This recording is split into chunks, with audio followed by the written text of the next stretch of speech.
Welcome to Shooting the Breeze, episode 22. In this episode, I'm joined by Nigel Hegarty of Kessler Effect and also of the promotions company Disturbance. How are things, man?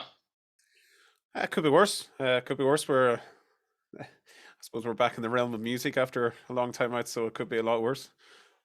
Yeah. I've kind of been I've been back over a good while now because I got to go to Bloodstock and I got to go to Damnation in England last year, so they were open ahead of everywhere else. So I got to the Siege of Limerick as well there. So I've been back a while now, but for up and around where you are now, it's only really starting to kick in now again properly, isn't it?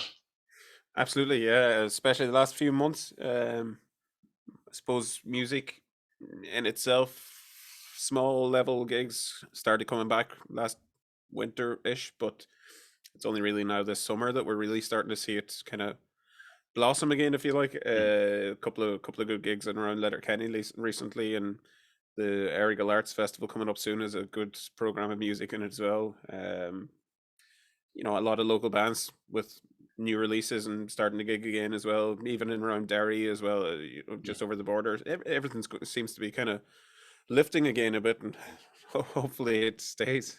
Yeah. There was a lot of hiccups there in the last while. It kind of didn't really went anywhere, but we had the monkeypox thing for a couple of weeks, and we are thinking, oh, Jesus, what's going to happen here now? But thankfully, that kind of it didn't fade away. It's still growing, but it's not going to be as big an issue as people thought it potentially could have been. Like, thankfully, thank fuck for that. And the last thing we want was another one. Like, Oh, absolutely not. but sure, look at you recently released your new EP, Kepler. How's there been a reception going to that so far? Quite good. Surprisingly good, because it was one of those things that we very quietly went under the radar doing it. Like, we've never really pushed ourselves to do much. We've very much been a band for years that's just kind of get out and play a few gigs and record a bit and have the crack and never really take ourselves too seriously. But people seem to like what we do, so we keep doing it. That sort of thing.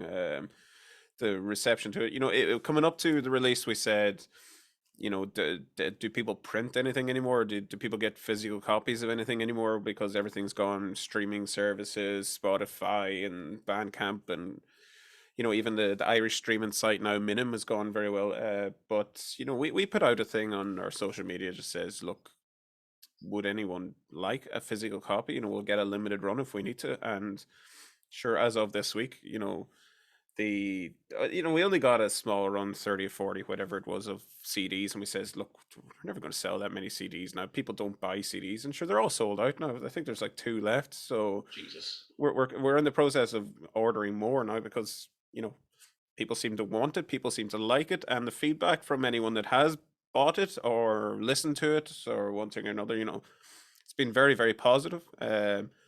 Some pretty cool comparisons been made. Some people have compared, some of the tracks to this band, some of the tracks to this band, but we've sort of melded it all together as a mini concept EP, if you like. So, like, some comparisons there to Pink Floyd, some comparisons to the Beatles, strangely, and then a comparison to Nobuo Uematsu as well, the could be a Japanese composer of Final Fantasy music, and that sort of stuff has been pretty cool to hear. Fucking hell. Yeah, Adrian Williams gave you a fairly good review on his website. Absolutely, yeah, that was cool to get. It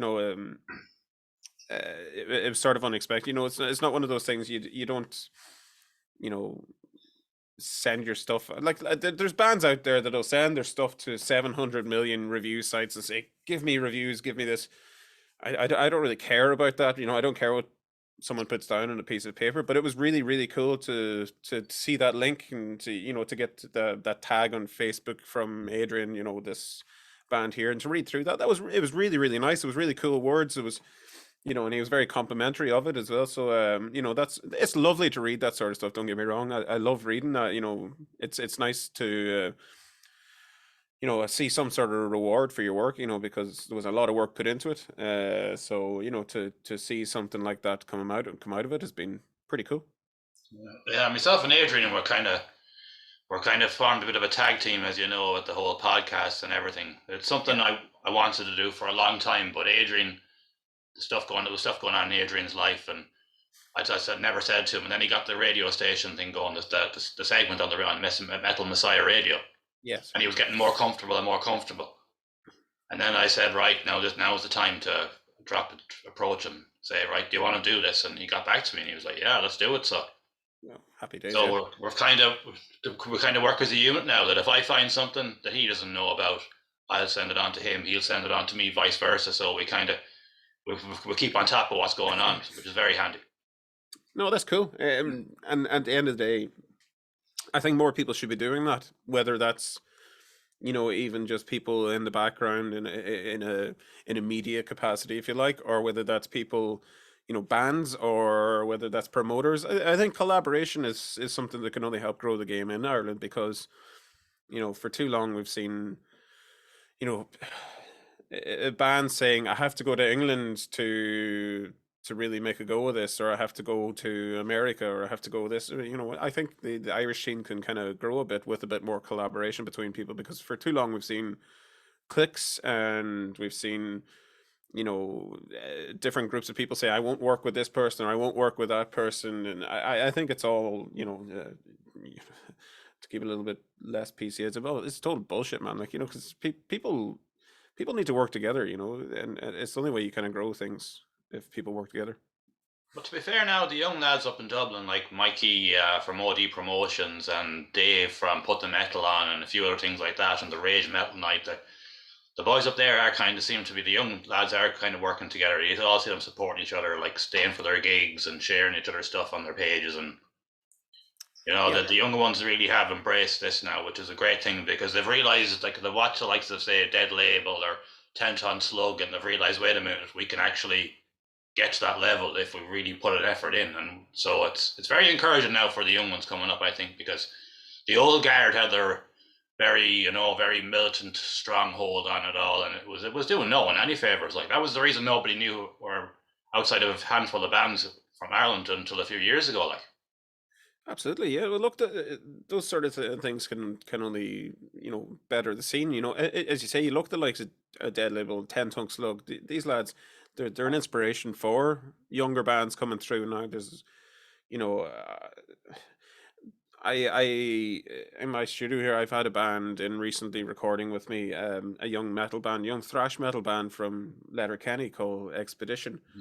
Great young band, and they ask me, where do I go to get gigs, or who do I talk to about this or that, or promotion or whatever. And all I can do is, I'll give you my experiences of it, what I think is your best course of action, or what I would do in your situation, or what these sort of things. And and these young lads, they started to collaborate with other musicians and in other bands in the area, and we put them on a gig in Letterkenny, and they connected with a band that was playing there, Ren Marabu and the Berserkers, and he put them on to some other I think it was promotions companies or something that got them noticed in other countries. And it's one small step kind of leads to another step, and it's these sort of connections you make along the way that can help. And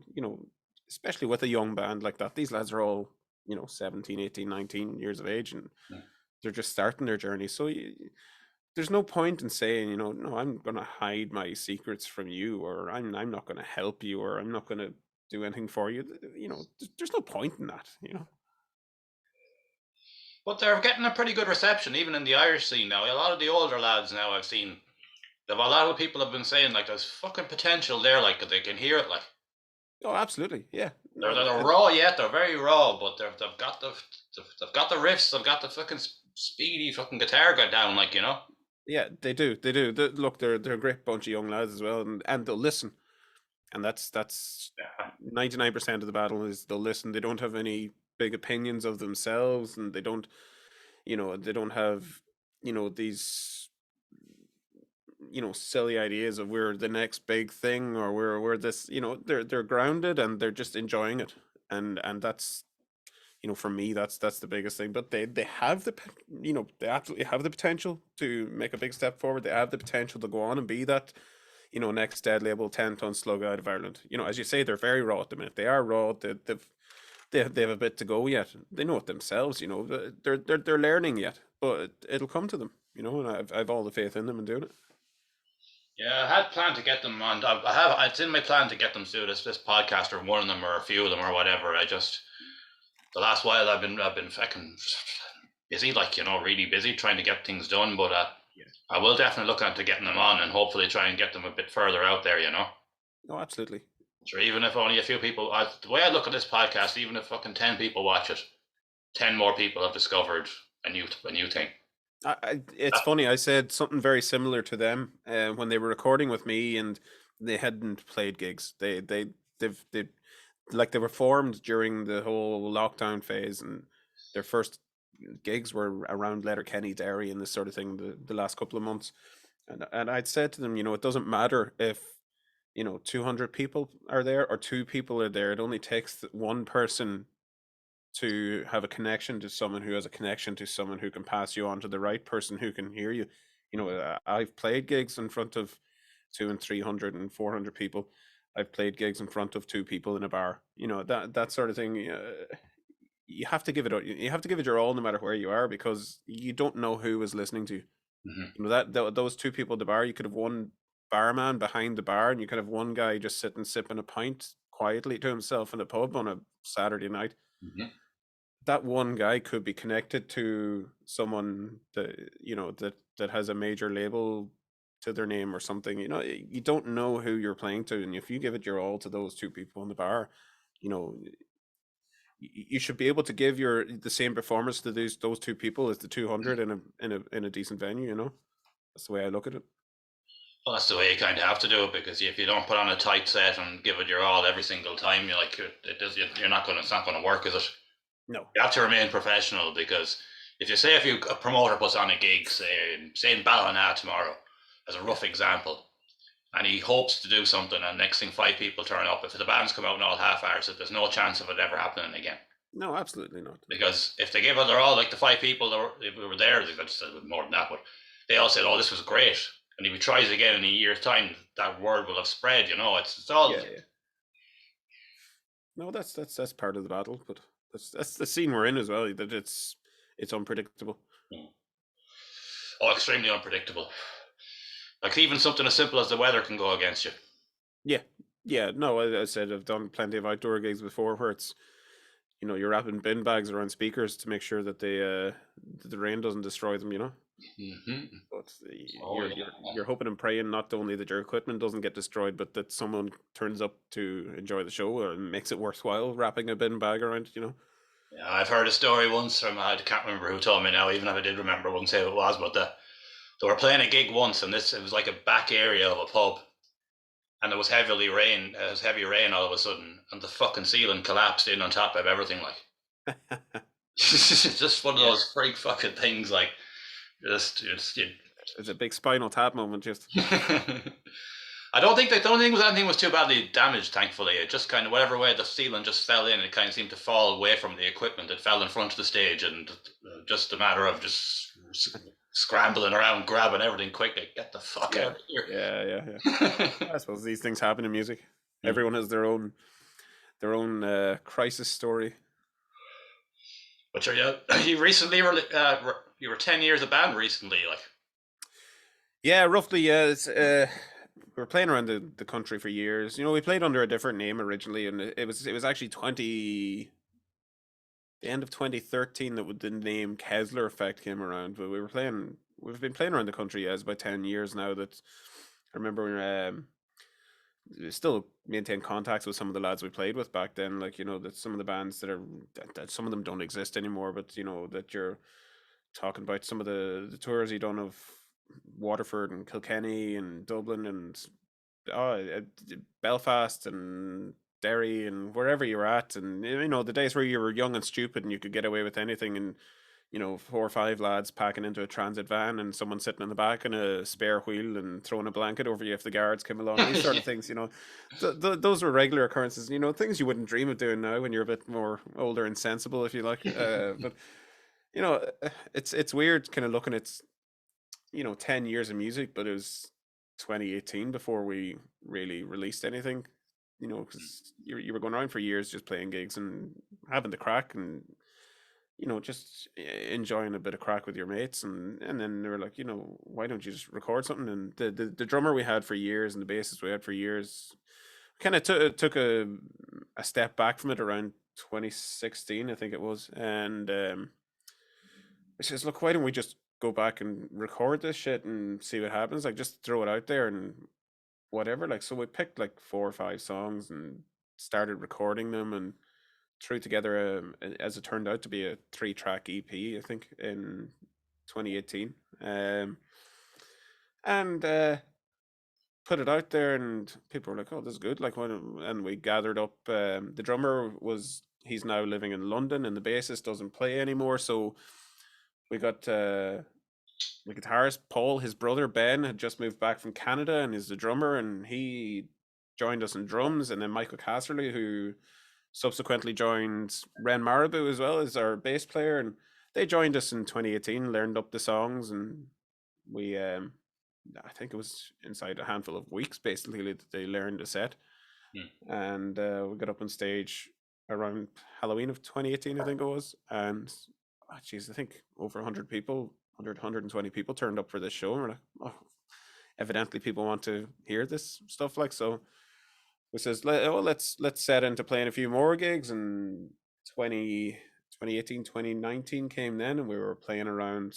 We went up into Oma, we went up into Derry, we went down to Kilkenny again, we went to Dublin, we went all around a handful of different places. And it's not easy for us, as we're all in our mid-30s, and we're all, some of us families, and there's full-time jobs there's other commitments. Like, so we were playing what we aimed at 6, 7, 8 gigs a year, like, around the country, and just enjoy it again. Like, and we played some cool gigs. And then 2020 came along, and we planned a second EP, and we sat down to start recording that, and we opened the year with sold out show in Derry, along with And So I Watch You From Afar. They were doing was it the 20th anniversary of their debut album, and it was sold out. And a beautiful, beautiful venue in Derry, the Glassworks it was called, and it was like a 2, 3, 400 capacity venue or whatever it was. A beautiful big old, an old church basically that was renovated into a venue. And the year looked so bright ahead, and we had started our recording, and then March came, and sure, the fucking cages of the world came tumbling down on top of us, and we were right, what are we going to do now? So months passed and months passed and months passed, and got into the summer, and they were like, you can start doing things again within reason. And we gathered together, and we're like, right, well, we have all this music recorded, what the fuck are we going to do with it now? Like, and we put together a video, and it came to September time, the cages came down again, and we says, right, fuck it, let's just release this stuff, and hopefully in a few weeks or a few months things will be okay again, and we can go and gig it. And this is just something to get us by in the meantime. People are listening and streaming, and they're watching live streams, and they're doing whatever. So let's release this. And Collisions came out then, our second EP, and we were it just didn't happen for us. Videos flopped, music flopped, but the people that listened to it said, this is really good stuff again, but just at the complete wrong time. Everything was just hindsight would have told us, just hold off. This isn't going to go on forever. You are going to get back playing music again. People are going to listen to music again. Hold off for another 6, 8 months and you'll be grand. But no, we pushed ahead, and 2020 just became a disaster, and the second EP became a disaster. And even it's one of those things, I listen to it now and just say, oh, I can't listen to it now. I'm proud of that EP. I'm proud of how it sounds. There's some really good songs on there, but it's one of those things you just can't listen to it now because of the effect it had, or the lack of effect it had. And I look at this latest EP, Kepler, which is it's easily the best thing we've done yet. I think the songs are brilliant on it. A lot of that goes down to Paul McGuinness, the guitarist, who basically composed all the melody lines and composed everything together. Like, and all I had to do was write lyrics over stuff and write a bit of rhythm guitar, like while he did his fiddly bits, as I call them. And, that where I look at this EP now, where people can listen to it, people can buy it, people can come and watch it live. These sort of things.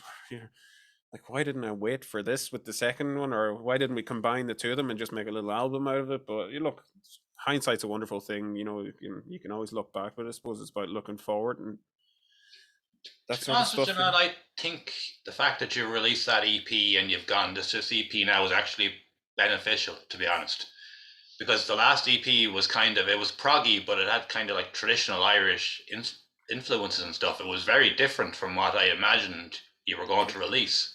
Yeah, there was a lot of different stuff in it. There was a lot of weird different influences there, where there was tried to go down a heavier route as well with the second EP, and some of the more kind of embracing the more prog metal as well, and keeping to our own sort of trad roots, I suppose, if you like. But look, it's eh, as I said, hindsight's a wonderful thing. You'd love to travel back, Bill and Ted style now, and say, "Here, give yourself a kick in the balls," like, and say, "No, hang on there for a while." Oh, yeah, I got that. I can relate to that. I've had a few fucking mishaps over the years myself. but We've all been there. but this is your best EP to date, man. And to be honest with you, if it's coming back now, opening up, but this is a great advertisement, because when you, as I say, you play it from, so I saw watch you from afar and all that. Yeah. This is really where this is the EP that I think you were supposed to release. If you get me, this is the real fucking Kessler effect that I thought was going to happen. It's really, I think you've got to the point now where you've reached.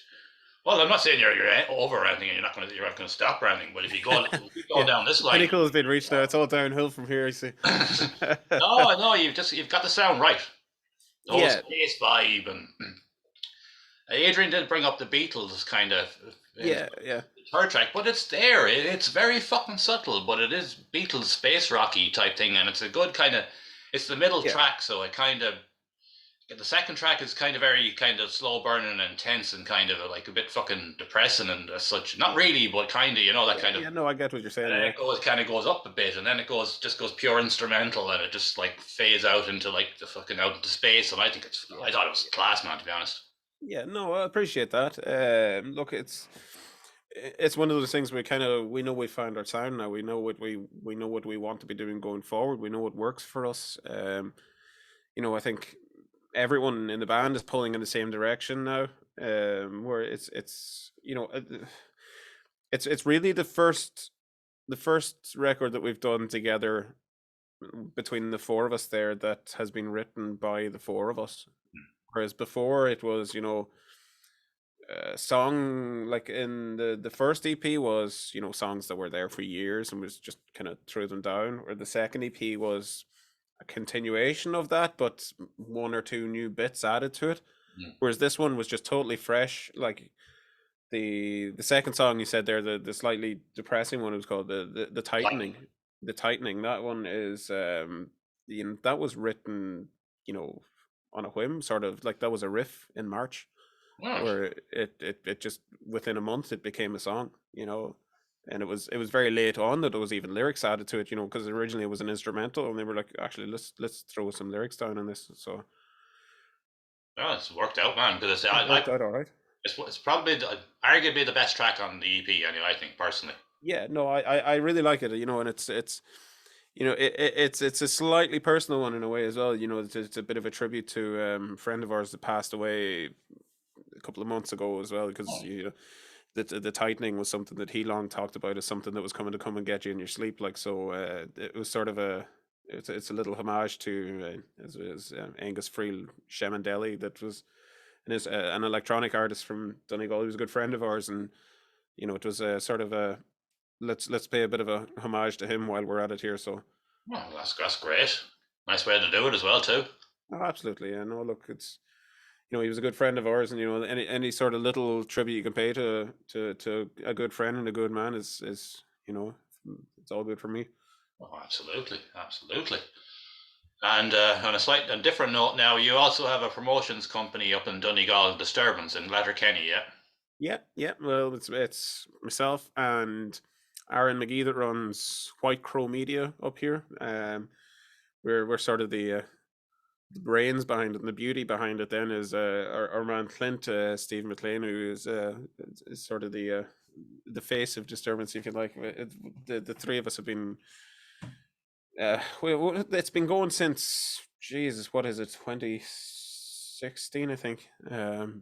It started out as just your sort of local underground scene. It was throw a couple of bands in, on a dingy stage and charge a fiver on the door, and Yeah. whatever happens, happens. And then it sort of grew and grew and grew to a thing where, you were getting emails, you were getting messages, texts, phone calls from bands in Dublin, Limerick, Cork, Waterford, even coming from England and everything, saying, can we play this? And you're like, oh, sure, look, why not? Let's grow this. And it became a monthly thing, which became nearly a bi-weekly thing, which became a festival, which became, as I said, a thing where you were on international rosters and everything at this stage, and again, the cages came down in 2020 and put an end to it. We'd some pretty cool nights over the years. I've gained a lot of my favorite bands of the last 10 years have been bands that have come and play with us. Where some of the best Irish bands is for me, the likes of Slouch, Junk Drawer, Percolator. These sort of bands were all coming up. From Dublin, Limerick, Cork, Belfast, Galway, wherever you were coming from, and some fantastic bands over the years. I mean, wouldn't name names, but there was some less fantastic bands as well. But there was, for by and large, what you had was solid, top quality music from start to finish for 3.5 years or whatever before it all went to shit. But international bands, we it was hilarious how we ended up with Wheatus playing fucking Teenage Dirtbag for us one day, because That's right. it, Yeah, you put that gig what on. Fucking hell, I what forgot about that. yeah, look, what was always an underground near, metal or alternative or punk, or you had what was largely hard rock for years. And we sat down one day and we're like, right, who are we booking next? So we've all these emails, we've all this, and we're like, oh, sure, what about fucking. There was Teenage Dirtbag was playing on the radio in the pub when we were sitting down, like, and says, "Oh, what about that for a bit of crack?" And Aaron was like, "Well, sure, look, let's fucking shoot them an email and see what happens." Like, man, it was just we were just joking, like, no, and it was like, oh, sure, look, they play in Ireland, nearly once a year anyway. So let's fucking shoot them an email and see what happens. And we thought nothing of it. The next thing, he actually went and sent an email to them, and they got back. And we're like, well, yeah, we'd love to come and play. And we're like, oh, hang on a minute, this is this actually happening? And then done the deal, and they came and played, and it was a really surreal experience, because 300 people crammed into what's effectively an upstairs nightclub thing. And the uh, I remember them coming in, and what's his name, Brendan. I think it's Brendan Benson or something, as the lead singer, and Yes. whatever, the guy with the glasses in that video. He came in and he was like, "Man, this is." I says, "It's not the most glamorous venue they ever played. They were playing in Nottingham the week before, and a big outdoor festival, 15,000 people, and a proper stage and stuff." And I says, "It's not quite the festival you were at last week." He was like, "Man," he says, "it's like playing in someone's living room." And I was like, "All right, yeah, sure." But they came off the stage afterwards, and I was chatting to them backstage, and they were like, "Man, that was great. We loved it here. But this is brilliant, because." It's effectively a nightclub with a raised area that we use as a stage, and there was mirrors on the side of the stage, and they were like kind of posing in the mirrors while they were playing. And this was a complete novelty to them as well. That a band that tours the world and plays in proper stages. You know, uh, those sort of nights make it worth it. And then when you have girls' schools, like the queens of heavy metal, as they're called, a band that toured with and recorded with and basically lived with Motorhead for years. Mhm. You have that sort of stuff coming, and you're thinking to yourself, this started as a £5 monthly night of a couple of local bands, and now you have these sort of people playing. And you had the top Irish bands playing. You had, as I said, the likes of Junk Drawer, Slouch, Wild Rocket, Percolator. You can list them off for as long as your arm here, some of the bands that played along with us. And again, I could go into my email now and see the amount of emails that still came in over the last 2 years when we weren't doing anything when effectively all social media and everything had stopped, but you were still getting emails from people going, if you're putting on nights again, give me a shout. If you're doing this again, give me a shout. And you're like, "Well, we're not doing anything, obviously, because everything is closed." But yeah, no, we came back. We were asked to do. There was a Letterkenny Halloween festival last year put on, just a return to music in the bars, whatever, Night of the Living Dead, Return of the Zombies sort of theme thing. Like, and we were asked, would we put on a show for that? And we're like, sure, look, why not? Let's see what happens. And we put on uh three local bands, and look, 50, 60 people, whatever it was, turned up. And we says, on a normal night we would have been going, oh, this is a disaster, it's only 50 people here. Or, well, obviously now there's plenty of, like, I've been to plenty of places around the country playing and saying if 50 people turned up to every gig I'd be happy, like. But if, for us, 60, 70, 80, 90, 100 people was the average, for our nights. But we said, look, it's a return, it's something, let's see if we can do it again sometime. And then we just didn't. Nothing happened again, and we put it to the side. But then the opportunity came up again now. The Letterkenny Rhythm and Roots Festival wanted to branch out and do a bit more than just rhythm and roots and blues, and so they asked us again, would we put on an alternative night. So we says, look, let's do an outdoor one. There's a cool pub in Letterkenny that has a nice outdoor stage now that can hold about 70 or 80 people watching. We're like, look, let's do something here. So the Cottage is the pub, and it's on the Saturday, the 2nd of July. Sort of the triumphant return of Disturbance, it's going to be a very sporadic thing now. Absolutely not going to be something that's regular or monthly, or we're not going to be pushing it too much. It's just going to, whenever it happens, it happens. But the no, it's nice. It's nice to be back doing it. Yeah. Because live sound was sort of my thing, as well, before everything went to shit. I was doing a lot of live sound and studio work and that sort of thing. So it's nice to be behind the desk again rather than behind a microphone for a night. So yeah, it'd be cool. Personally, now, if I could just put on maybe one gig a year, maybe, or two gigs a year, I'd be happy. Do you know that? Just to do it a couple of times a year, just to meet a few lads, have a bit of crack, and right, the sod's done, it's dusted. If you lose money, you lose money, but you don't have to be. When you're putting on gigs regularly, man, it's always in the back of your fucking mind, like. Yeah, well, you're always wondering, is people going, or is there going to be a crowd, or am I going to even cover the cost of the bands here, or this sort of thing? Whereas if you're out and by yourself, I go out and I play pub gigs as well from time to time. You just do it because it's just a thing to do, like. But there's no pressure on you to do it. There's no, when you're out playing with the band, you're not going to make money with the band. When you were playing your original music, you're not going to make money. You're out for just the love of playing, and there's no pressure on you. So you're not saying, obviously when it came to our launch night, we had hoped for a crowd there. We covered the crowd that we wanted with 50 people paid in, considering we were up against a hell of a lot that weekend, which was really bad in hindsight again. But to get 50 paying people, so there was probably 60 or 70 people in the venue in the night, and that sort of thing is great. For us as an original band, and you're saying if you get that every time, you'd be delighted.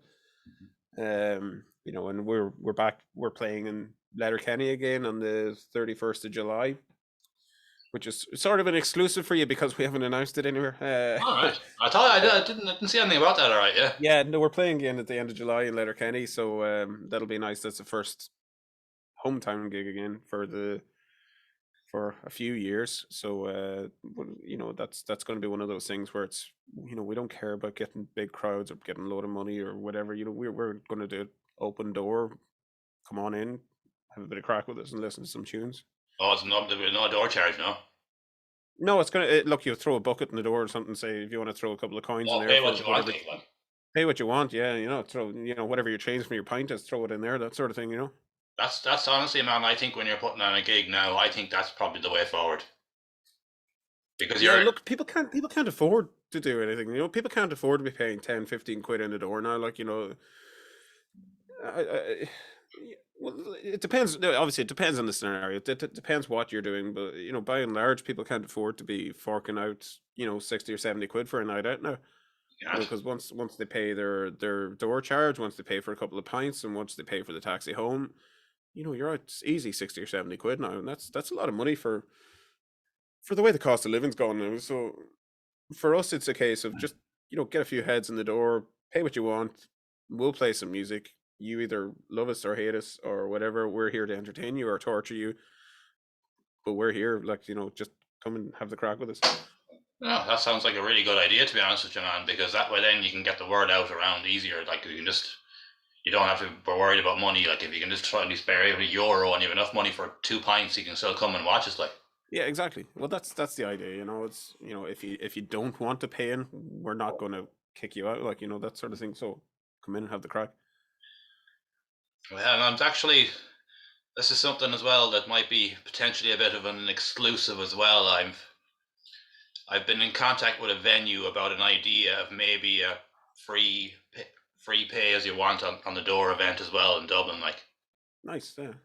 they're considering it. Like so, hopefully I might be jinxing it by saying it here now, but hopefully thing is to get it on in September and just because I'd love to put on another gig. Maybe we'll say once or twice a year, and if I can only do it once a year, because I'm a carer now. Yeah. So I can't obviously have a business on the side or anything or a promotions company because I can't obviously Yeah. promotions wouldn't pay enough to get that kind Yeah. of money. Like so, Yeah. Exactly. not Yeah. that it's big money I'm getting or anything. I'm not far from it, but still it's regular.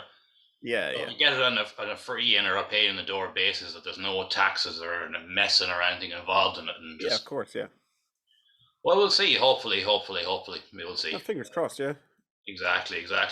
Who knows, man? I might be giving Kessler Effect a shout if it does go ahead. Hey, look, we're always free for a show, so Yeah, well, man, that's twice I've had you booked now, and twice, like, unfortunately. But the last time was such a. You were saying about the lockdown, man. That was such a yeah. kick No, in the look, these balls things for us. happen, man. These things happen. But that's the nature of the scene as well. Even pandemic or no pandemic, you look the amount of cancellations we've had over the years just for shit that's out of people's control. Like, it's just that's the original music as well. That's what you're in. Like, but even pub music and pub bands know the same story. Like, double bookings and cancellations, last minutes, or there's friends of mine that were playing in a pub in Letterkenny 2 or 3 months ago, and they got in the door, and the bar person said to them, "Look, there's nobody in. Just pack up your stuff and go." And they're like, "Well, are we getting paid to be here? Whatever." They're like, "No, we can't afford to pay you because there's nobody here." And they're like, "Well, we're here to set up. We've turned down other gigs."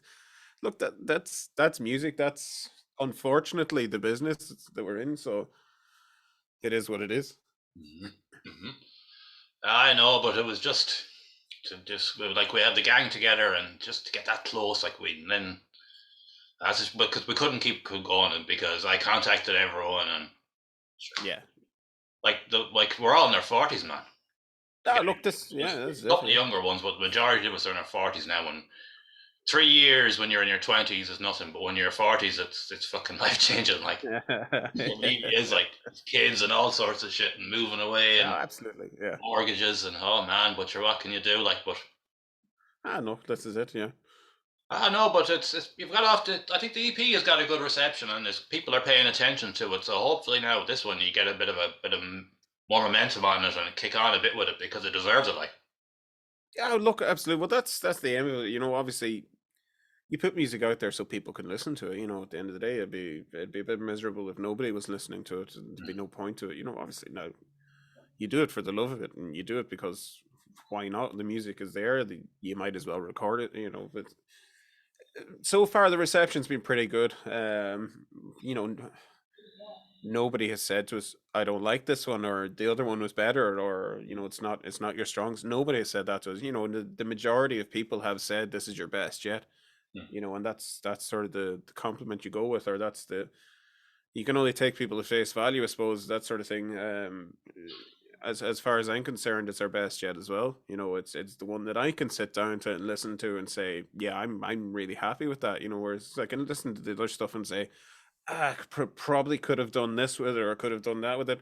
I suppose in time I'll probably do the same with this one as well. But for now, I'm happy with it, and everyone else seems to be happy with it, and we've got nothing but good compliments from people, and good sales from it, you know, which at the end of the day goes back into more, more CDs and stuff as well. Like, so, people seem to want them still, but I suppose when you're playing the music that we play, the prog or bit of prog metal or whatever, where people want to label it, that you're still playing music to people of a certain vintage that will still listen to a CD in their car or still have a stereo in the house, that aren't too keen on Spotify and digital downloads. So at the end of the day, it's you got to go with what the demand is. Mhm. So we're not the band that's going to get 50,000 Spotify streams, but we'll get 50 or 60 CD sales and people will listen to it in their car, and we're more than happy with that, because at the end of the day, it's about quality over quantity. Mhm. I'm not interested in having 30,000 Spotify streams. I don't care about it. I don't care about Spotify. I don't care about getting a check for a tenner in the post from Spotify after 30,000 streams. To me, someone that goes out and makes the effort to buy a CD, and I make the effort to pack it up nicely for them and leave a little note in there saying, thanks, man. Really appreciate this. You don't get that with Spotify. So Yeah, very true. Before we play a bit of the track, actually, I'm going to play a bit of the tightening. We better point out that you've got your own like studio and you do recording and stuff as well and all that kind of crack. Yeah. yeah, I do. Yeah. No, look, uh, you see it behind me, like, this it's not a state of the art studio. It's not a, separated into 6 rooms and this sort of stuff, but it does what I need to do. And people that come here are quite happy with it. It's at the end of the day, I don't do it for any, I don't do it as something that I'm going to make a living out of. At the end of the day, I get a lot of local bands in here, and if they help pay the electricity cost, I'm happy. Because at the end of the day, it's a labor of love here as well. So I record a lot of, I record some local young bands, and I record some mates, and I have a lot of people coming in for rehearsals and stuff, and I'm happy to help, Mm. the local music scene in that way. There's plenty of other commercial studios around that if they want to go out and spend, 10 grand recording a 5-track EP, then batter away. You do what you need to do, but you come in with me, and I'll help you sound how you want to sound. I'm not out here to tell you how you should be sounding. So they're very much a musician led studio here. Well, that's good to have, like, because it's great. I get a lot.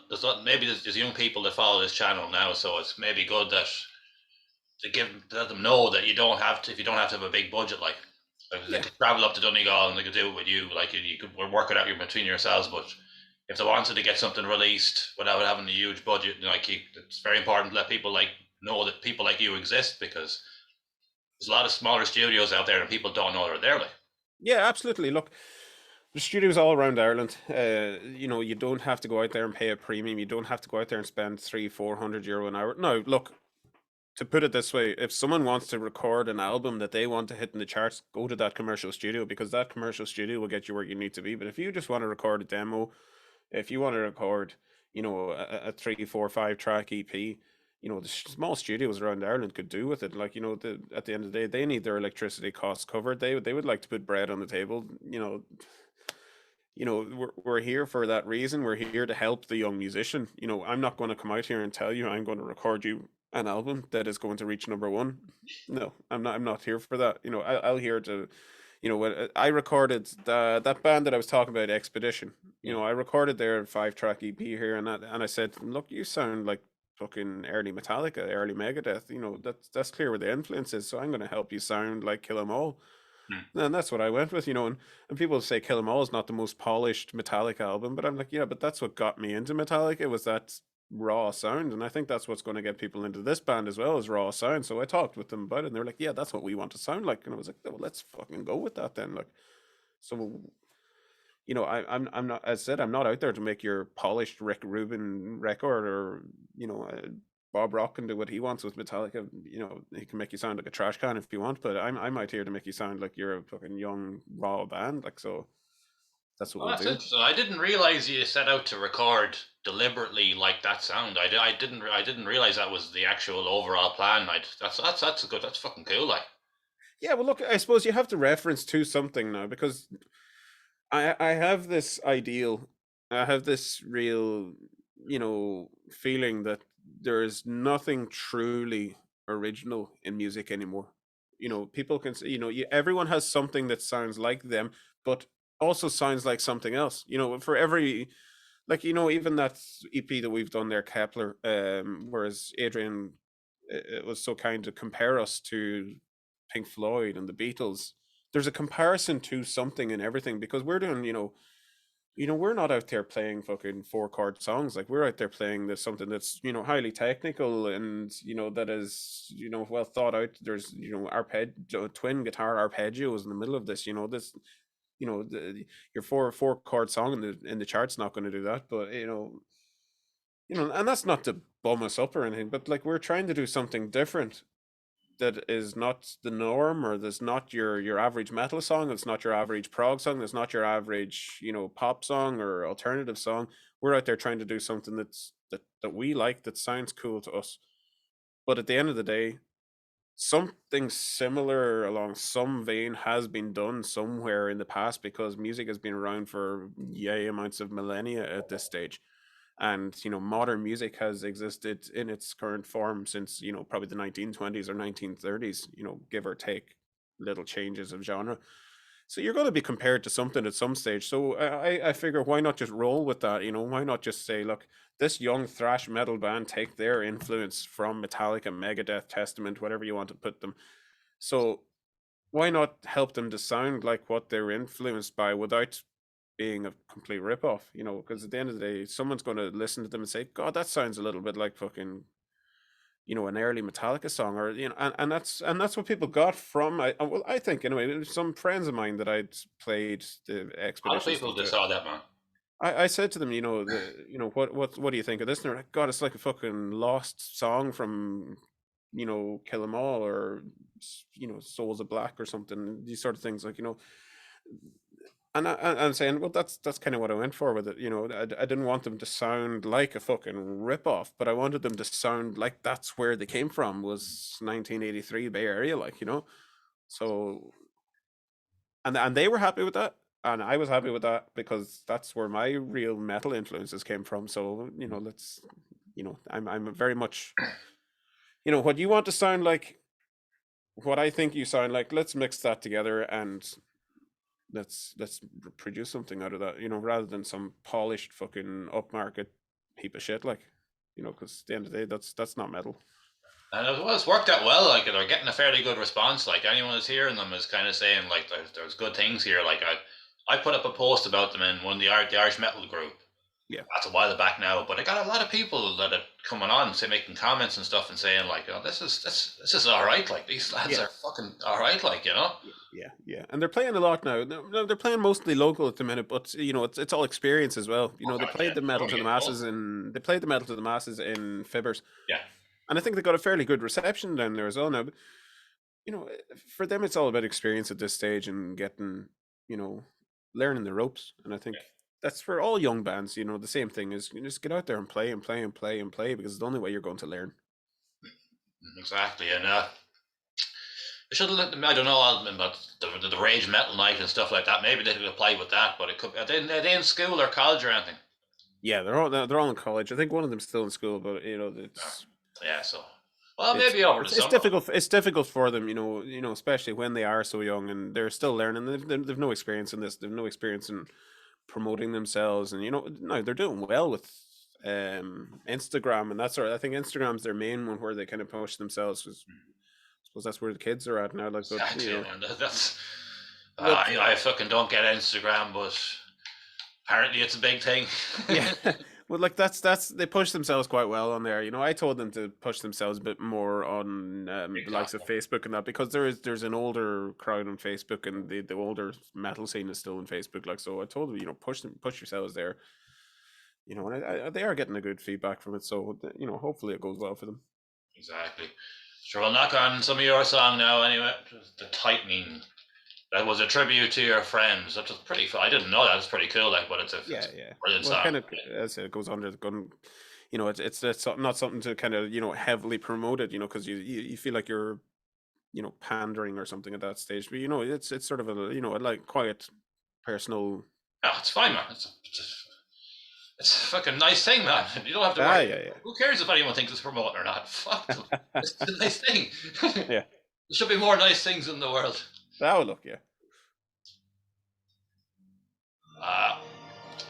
You are ready for 360. I'll turn it down for a second, man. There's an ad.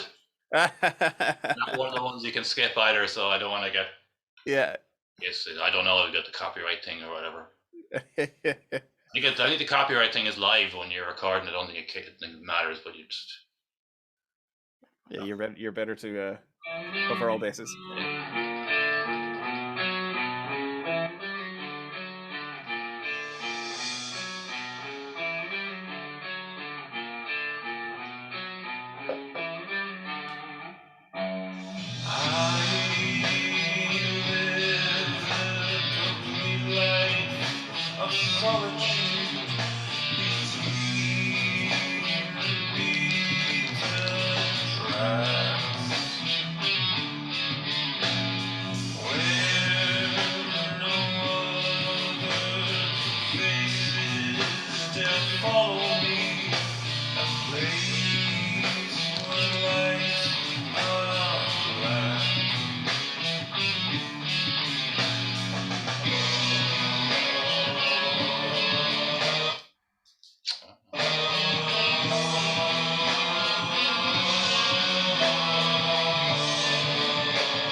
played it all in the end. It's a great song.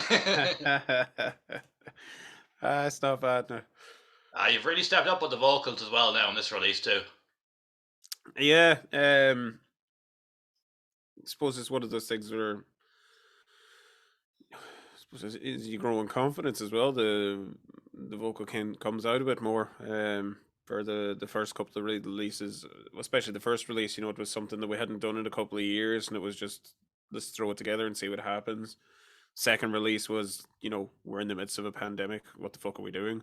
Whereas this one, you're back. You've sort of the urge to go for it again. So let's go all out and have a go at it. Like so, I think that the little bit of confidence come through in it a bit more, and the performance comes with the confidence. So yeah, exactly, and you should really try and push for the Siege of Limerick and whatnot with this, because you've got a great advertisement with this. It'd be something they're very different, because the Siege does put on progressive bands, so you there's always at least one or two on at some point over the week. The weekend is becoming a 2-day event now. Yeah, of course, yeah. Well, look, it's funny because even when we played it live, it just became something even a bit more bigger again. It became heavier nearly. There was a friend of mine came up to the launch night who's he's a big punk fan. He's all punk, everything's punk.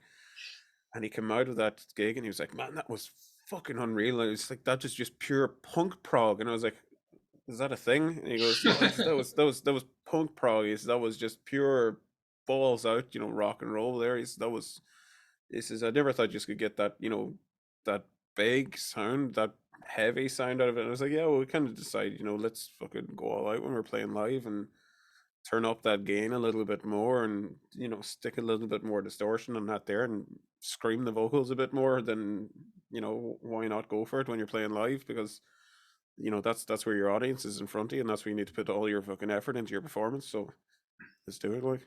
So it's a good release. It'd be nice. It'd be nice to play a few more, heavier shows, because we've been put on to shows before, that were, some of them didn't really suit, and then we put on to heavier shows, and we didn't really we weren't really playing as heavy at the time, and you'd like to say, look, let's go on to a few heavier shows now and go like a bit more prog metal with it, like so. Oh yeah, well, hopefully, man, and you've got a great release under you now, and so.